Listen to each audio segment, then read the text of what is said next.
जंटू में स्वागत आपका। मैं हूं योगेंद्र। आप देख रहे हैं बड़ी खबर और बड़ी खबर में हम बात करेंगे कांग्रेस अध्यक्ष खड़गे के बयान की, जिन्होंने संविधान सम्मान रैली के दरमियान मध्य प्रदेश में कहा कि डुबकियां लगाने से गरीबी दूर नहीं होगी, उस पर काम करना चाहिए। लेकिन उन्होंने ये भी कहा है कि उनका मकसद किसी को ठेस पहुंचाना नहीं, अगर किसी को भी बुरा लगे तो उसके लिए वो क्षमा चाहते हैं। इसके बाद बीजेपी हमलावर हुई है। बीजेपी कहना है कि सनातन विरोधी सोच है, यह हर बार कांग्रेस कहीं ना कहीं परिलक्षित कर देती है। तो हमारे साथ इस पूरे मुद्दे पर चर्चा करेंगे। कांग्रेस से राजकुमार शर्मा साहब हैं हमारे साथ, भाजपा से के जानू साहब है और हमारे सहयोगी सुदर्शन सिंह हमारे साथ में हैं। सभी का स्वागत है। मैं जानू साहब आपके पास में आना चाहूंगा। कांग्रेस का कहना है कि बेवजह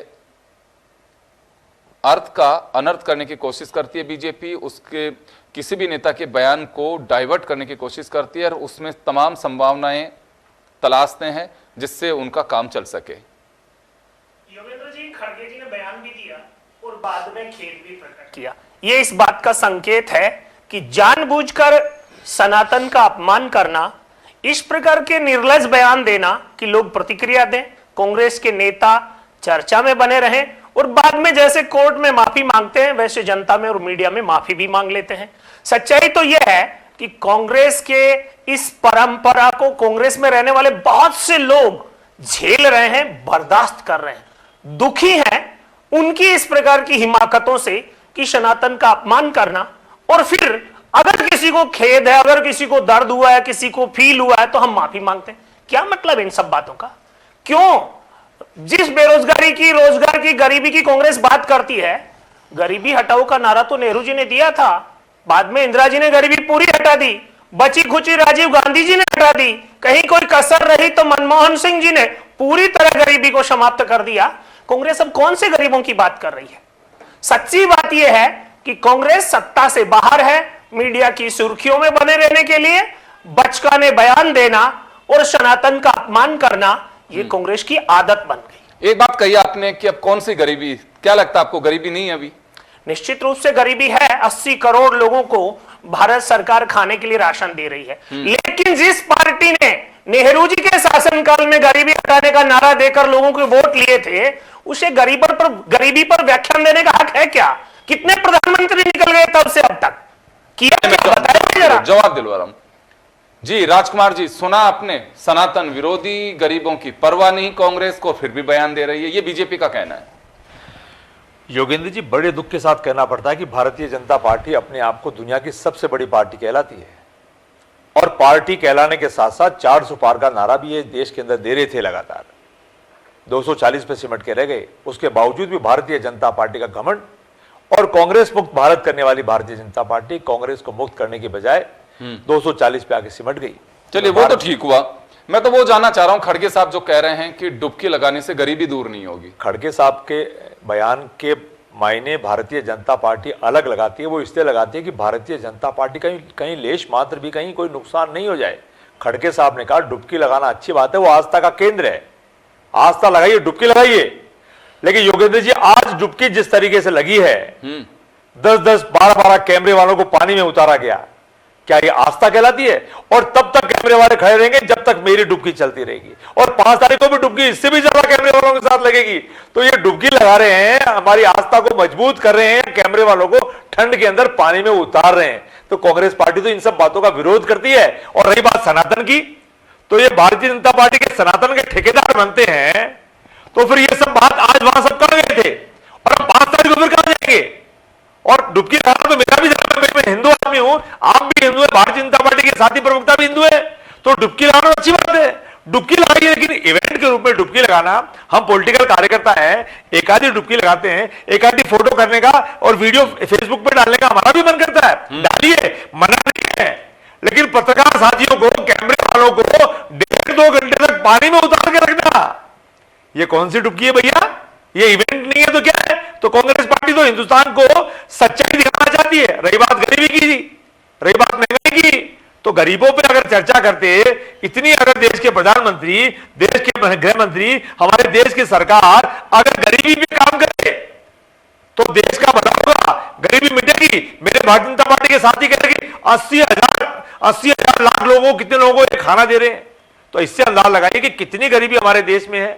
तो मैं कह रहा हूं देश की गरीबी पे काम करिए, देश का प्रत्येक तबका मजबूत हो इस पे काम करिए। और खड़गे साहब ने कहा है कि मेरे बयान से अगर खेती को खेद हुआ है तो मैं माफी मांगता हूं। ये वही भारतीय जनता पार्टी के नेता हैं जिन्होंने अंबेडकर साहब का अपमान किया और फिर कहा माफी किस बात की। तो माफी मांगने से खड़गे साहब छोटे नहीं हो गए। आज जो कद बढ़ा हुआ है, भारतीय जनता पार्टी ने छोटा करने का प्रयास किया लेकिन वो तो कर ही नहीं पाए। राजकुमार जी, अंबेडकर जी का अपमान कब किया बीजेपी ने? योगेंद्र जी, पूरे देश के चैनल्स ने दिखाया, आपके चैनल पे भी दिखाया था। हाँ, गृह मंत्री जी ने क्या बयान दिया था लोकसभा के अंदर? अच्छा, खड़गे साहब, अंबेडकर जी का नाम फैशन के रूप में लिया जा रहा है। अब आप बताइए, खड़गे साहब, ये हमारे जो गृह मंत्री जी अमित शाह साहब अंबेडकर जी को फैशन का नाम दे रहे हैं और कह रहे हैं कि इतने अगर भगवान का नाम ले तो मैं भारतीय जनता पार्टी को कहना चाहता हूं कि माफी आप मांगे नहीं मांगे ये आपका अपना मामला हो सकता है, क्योंकि आप तो वैसे ही बड़े हैं, कानून से बड़े हैं, देश से बड़े हैं, मजहब से बड़े हैं, जाति धर्म से बड़े हैं। भारतीय जनता पार्टी तो वैसे ही बहुत बड़ी पार्टी है, दुनिया की सबसे बड़ी पार्टी है। खड़गे साहब ने आज जो बयान दिया उसके बाद उन्होंने खेद प्रकट किया है, और खेद इसलिए किया है कि वो जानते थे कि भारतीय जनता पार्टी का एक खेमा यह काम करता रहता है कि बयानों को तोड़ मरोड़ के पेश करता है। तो उन्होंने पहले माफी मांग करके इस बात को स्पष्ट कर दिया कि मेरे बयान से अगर किसी को तकलीफ हुई हो तो मैं क्षमा प्रार्थी हूं। तो ये बयान गृह मंत्री जी भी दे सकते थे उस वक्त। जी चलिए, मैं सुदर्शन आपके पास में आना चाहूंगा। देखिए, सियासत में बयान का बड़ा मायने होता है। खड़गे साहब ने दिया और फिर खेद भी जताया। बीजेपी का कहना है कि खड़गे दो बातें कह रही है बीजेपी कि किस तरह से अपमान सनातन का कर रहे हैं, और ये भी कह रही है कि उन्हें गलती का एहसास हुआ, इस वजह से उन्होंने खेद जताया। तो अब क्या लगता है आपको कि टॉपिक बंद हो गया, बीजेपी अभी इसको चलाई जाएगी, क्योंकि इलेक्शन भी है दिल्ली में?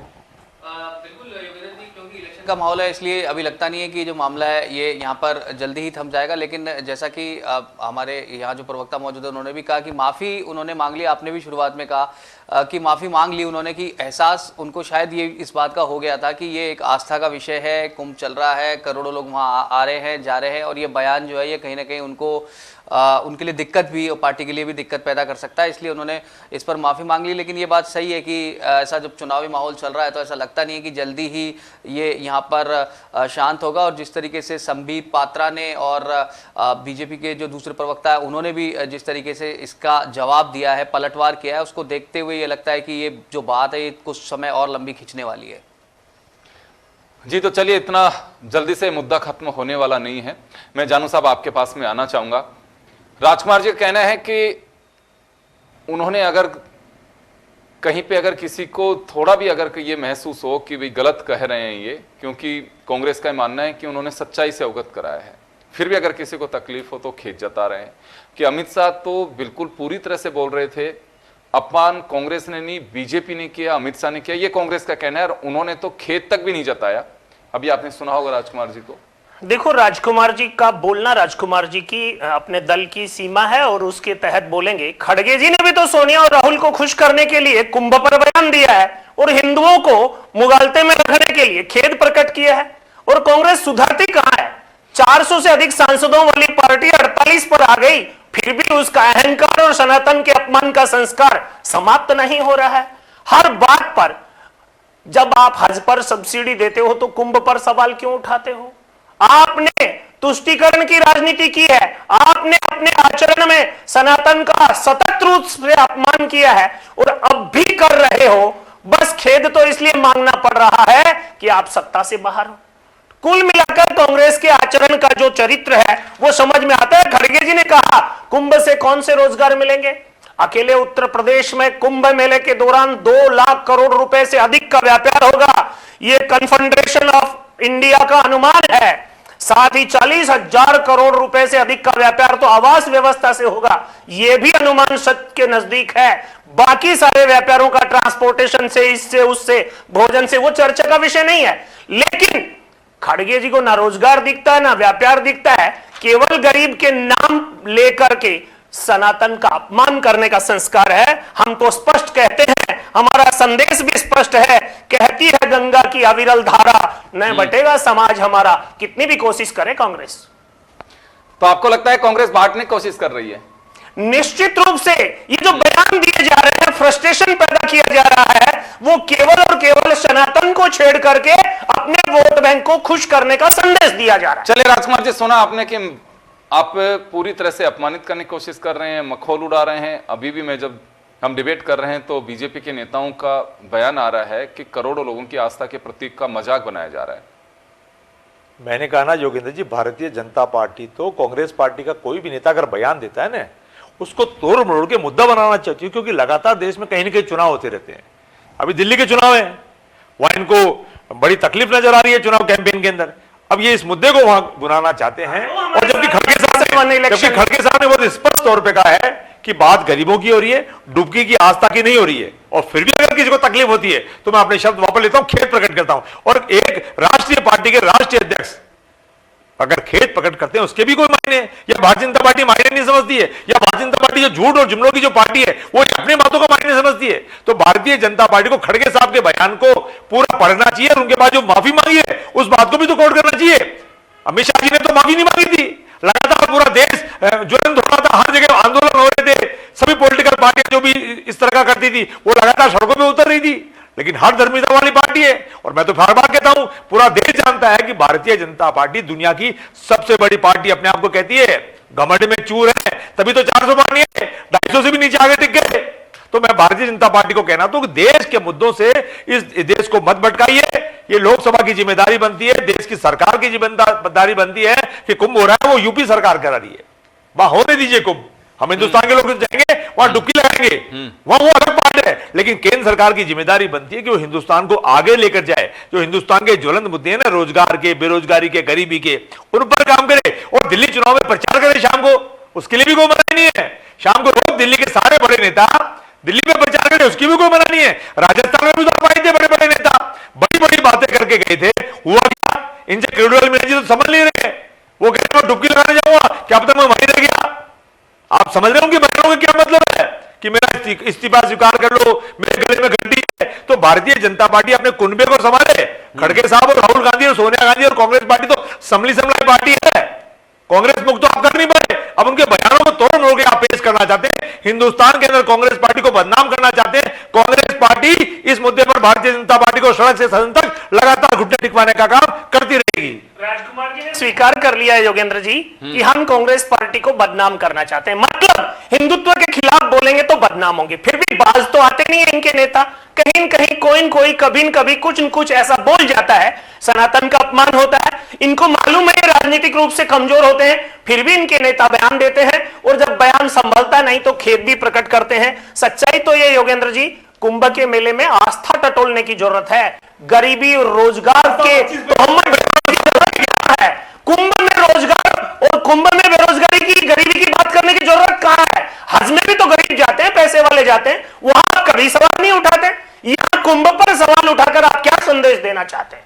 जी राजकुमार जी। योगेंद्र जी कुंभ के अंदर आप देखो, आज जो डुबकी लगी है, बड़ी डुबकी लगी है, बड़ी डुबकी लगी है। और कितना बड़ा लवाजमा वहां था, हम भी मानते हैं, देश के गृह मंत्री हैं, उनकी सुरक्षा की जिम्मेदारी हम हमारी एजेंसियों की होती है। लेकिन पानी के अंदर कितने कैमरे वाले थे और माननीय कहां थे? तो मैं कहना चाहता हूं, जितनी डुबकी आपने लगाई उससे ज्यादा डुबकियां तो बेचारे कैमरे में लगाए थे। तो मैं आपके चैनल पे कहना चाहता हूं, डुबकी लगाइए, फोटो भी खिंचवाइए, सोशल मीडिया पे डालिए, ताकि देश के लोग और प्रेरित हो कि हमारे गृह मंत्री जी ने डुबकी लगाई है, हमको भी जाना चाहिए। और अच्छी बात है, लेकिन एक फोटो खिंचवा लो, 2 वीडियो बना लो, 4 वीडियो बना लो। अभी 2 दिन पहले डिबेट हो रही थी कि आजकल वहां रील्स बनाने जा रहे हैं लोग। तो आज जो रील बनी है, क्या वो रील ठीक है क्या? और अब 5 तारीख को जो बनेगी उसको भी हम देख लेंगे, आपके चैनल फिर दिखाते हुए नजर आएंगे। तो भारतीय जनता पार्टी पूजा पाठ करे, हम सब भी पूजा पाठ करते हैं, सब अपने घरों में पूजा पाठ करते हैं, मंदिरों में जाके करते हैं, लेकिन उसका बखान करने की आवश्यकता इस देश में क्यों पड़ गई है? डुबकी लगाइए ना, डुबकी हमारा परिवार भी लगाएगा, आपका परिवार भी लगाएगा, आपका परिवार भी मंदिर जाता है, हमारा परिवार भी मंदिर जाता है। लेकिन भैया हम तो हमारे मोबाइल से फोटो खींच लेते हैं। अब आप 25-50 कैमरे वाले क्यों लेके जा रहे हो? और सरकारी कैमरे वाले जा रहे हैं, डिपार्टमेंट के कैमरे वाले जा रहे हैं। अब डिपार्टमेंट के कैमरे वालों की आवश्यकता क्या पड़ गई योगेंद्र जी? तो भारतीय जनता पार्टी ये इस जो पैसे का दुरुपयोग कर रही है उस पर भी अंकुश लगाए, डुबकी लगाए, परिवार सहित लगाए, पूरा देश लगाए, अच्छी बात है। लेकिन क्यों देश के पैसे को बर्बादी के ऊपर ले जाने का प्रयास भारतीय जनता पार्टी लगातार कर रही है? चलिए मैं सुदर्शन आपके पास में आना चाहूंगा, समय थोड़ा कम है। और ये तो सिलसिला ऐसे ही चलता रहेगा। लेकिन आपको मालूम है कि इलेक्शन की वजह समझिए या फिर कांग्रेस के किसी भी नेता के बयान को बीजेपी एक मुद्दा बना करके जिस तरह से अगर आपने अवसर दिया तो भुनाने की कोशिश पूरी की जाएगी। इलेक्शन हमारे यहाँ पे हर साल 6 महीने में कहीं ना कहीं चलता रहता, अब दिल्ली में चल रहा है, तो जैसे पहले भी आपने कहा कि इतनी जल्दी खत्म होने वाला नहीं है। लेकिन फिलहाल ये माने कि कांग्रेस की भी एक चूक है कि इस बयान को किससे जोड़ा, क्योंकि अमित शाह साहब जब डुबकी लगा रहे थे तब खड़गे बयान दे रहे थे वहां पे, तो उनका सीधा हमला तो अमित शाह पे था, लेकिन बीजेपी ने इससे सनातन से जोड़ दिया। बिल्कुल योगेंद्र जी, और जिस तरीके से हम बात कर रहे हैं कि कांग्रेस पार्टी से स्पष्टीकरण मांगने के लिए भी संबित पात्रा जो है उन्होंने इस बात के लिए कहा है, उन्होंने बयान जारी किया है और साफ तौर पर ये कहा है कि क्या किसी दूसरे धर्म के बारे में, अन्य धर्म के बारे में भी वो ऐसा कह सकते थे जैसा उन्होंने ये सनातन धर्म के खिलाफ इस तरह के शब्द और बयानों का उन्होंने यूज़ किया है। इस पर कांग्रेस पार्टी से उन्होंने यहाँ पर स्पष्टीकरण भी मांगा है और उन्होंने ये भी कहा है कि ये वही खड़गे जिन्होंने कहा था कि अगर हम सत्ता में आए तो हम सनातन को ही नष्ट कर देंगे। इसके अलावा जैसा कि हम अभी बात कर रहे थे, प्रवक्ता है बीजेपी की आशीष उषा अग्रवाल, उन्होंने भी इंस्टाग्राम पर लिखा है कि कांग्रेस के जो राष्ट्रीय अध्यक्ष हैं वो हिंदुओं की मान्यताओं को ही यहाँ पर खारिज करते हैं। घृणित सोच का प्रत्यक्ष परिणाम भी इसको यहाँ पर बताया गया। बिल्कुल आप सही कह रहे हैं सुदर्शन, जिस तरह से ट्वीट वार और एक्स पे यानी कि सोशल मीडिया पे अब जो बीजेपी लगातार अब हमलावर बनी है और संबित पात्रा पहले भी कह चुके हैं, तो ये इतनी जल्दी खत्म होने वाला मुद्दा नहीं है। और खड़गे जी का मायने चाहे कुछ भी हो, बयान के पीछे उनका मंतव्य कुछ भी हो, उन्होंने खेद भी जता दिया, लेकिन बीजेपी इतनी जल्दी से शांत नहीं होने देगी। और आप सभी का बहुत बहुत शुक्रिया। बड़ी खबर में इतना ही, दीजिए इजाजत, नमस्कार।